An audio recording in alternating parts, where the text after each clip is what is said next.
I'm Fraser Porter from North Wrestling, and this is the North Rewind for the Rumble for the Cup. Friday the 5th of January, North Wrestling SLAMFEST was North's first show of 2024 and promised to raise the stakes to levels not seen before. Not only did it play host to matches such as Rio vs Emerson Jane, postmodern 21st century Sick Boys vs the Landed Gentry and Ace Matthews, and of course Speedball Mike Bailey vs Leon Slater for the North Championship, it also played host to the first ever Rumble for the Cup. It wouldn't be January without a traditional Rumble match, and it wouldn't be North without hungry competitors knocking at the door of opportunity. The winner of the Rumble match would find themselves a place as the first entrant into the prestigious NCL Cup. 20 competitors entered the fray, but there could only be one winner. Last year's NCL Cup winner Rio has taken her career to new heights. While unsuccessful last month against Leon Slater, she has proven to be a formidable force in North Wrestling. Could the winner of the Rumble be the winner of this year's NCL Cup and follow in Rio's footsteps? Only time will tell. Kicking us off was a newcomer to North Wrestling, Caleb Valhalla. Looking to make an immediate impact in North Wrestling, there was no better opportunity than the Rumble for the Cup.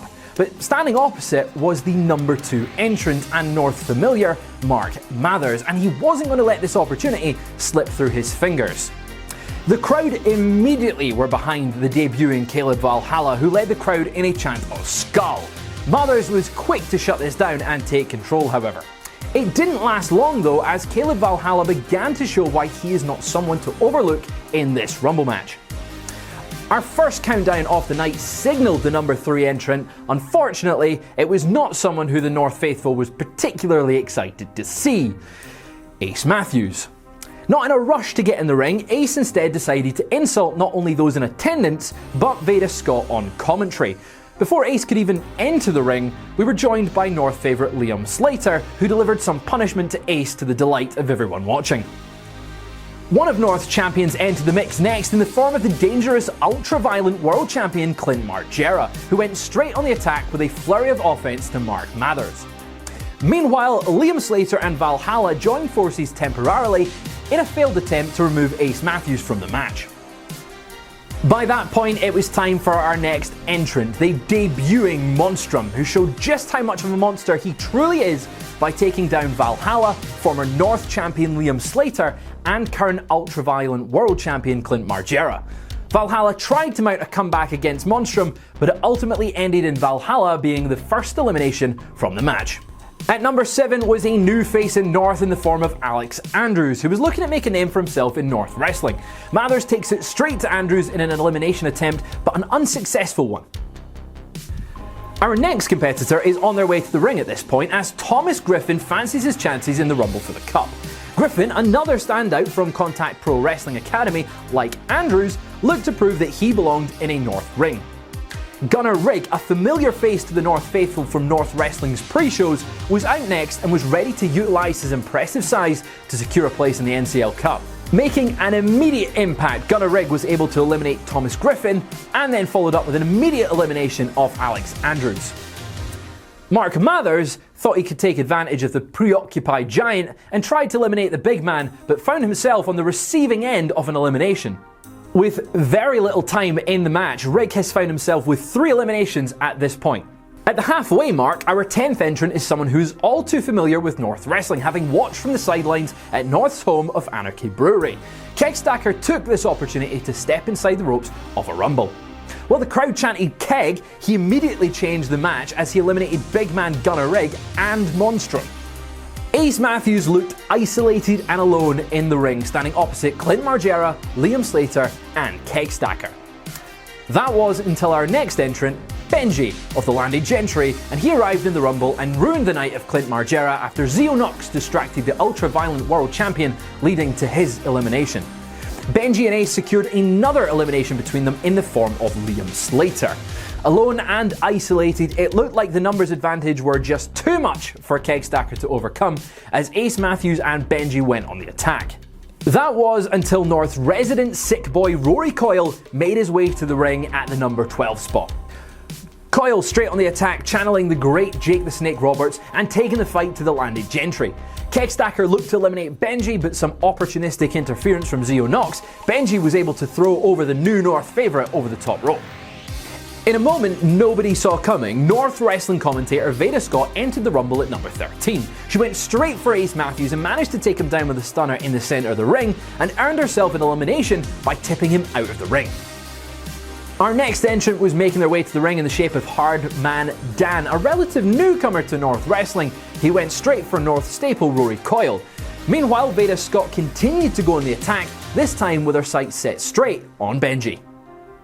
In at 15 was Newcastle's own Henry Faust, the crowd firmly behind their hometown lad. He went straight for Hardman Dan, looking to make an immediate impact. He was soon followed to the ring by the formidable Kemper, a monster returning to North looking for that first spot in the NCL Cup. Showing just what a force Kemper is, he took down Rory Coyle with a devastating clothesline and followed that up with an almighty chokeslam on Benji. Veda Scott attempted to go head to head with Kemper, but she was no match for the giant as he chokeslammed her out of the ring and onto the floor.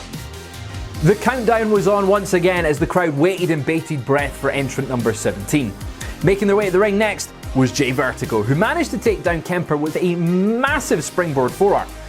Rory Coyle, meanwhile, was attempting to eliminate Benji, but the eliminated Ace Matthews snuck into the ring to throw the sick boy and Benji over the top. North regular Jet Marshall fancied his chances at number 18 and dominated the ring straight away as he took down Hardman Dan and Henry Faust. Jay Vertigo eyed up Jet Marshall with a springboard from the outside, but instead was met with a massive forearm from Kemper, causing him to be eliminated. Our penultimate entrant was one half of Code Black as Joe Wade was in at number 19. Dishing out some impressive strikes, he took down Marshall, Dan, Faust and even the big monster Kemper. But our final entrant in the Rumble for the Cup was none other than Vucic, a man that we've recently been seen tagging with Miles Kamen, but was looking to make an impact on his own tonight. Despite an impressive first flurry of offense, Kemper proved to be too much for Vucic as he was hit with a massive powerbomb.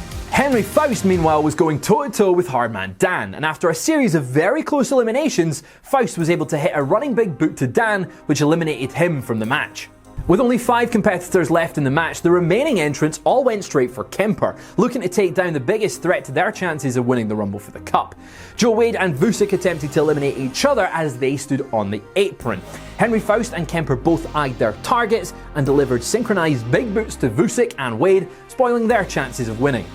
Kemper didn't stop there though, as he got the better of Jet Marshall and tossed him out the ring with a devastating F5 to the outside. Only 2 remained, Kemper and Newcastle's own Henry Faust. The crowd firmly behind Faust as he looked to be gaining momentum, but Kemper delivered a brutal clothesline, halting his momentum in his tracks. Kemper looked to chokeslam Faust and claim victory for himself, but Faust was too savvy for Kemper's attempt. Faust then found himself over the top rope and standing on the apron with Kemper's hand around his neck and zoning in on victory. Faust, doing whatever he can to survive, managed to headlock Kemper and drag the monster over the top rope and to the floor. In front of the hometown crowd and North faithful, Henry Faust had won the Rumble for the Cup and is officially the first entrant into the NCL Cup. I caught up with Henry Faust after his match to find out just what that moment meant to him. Joining me right now is the winner of the Rumble for the Cup, Henry Faust. Congratulations. How are you feeling?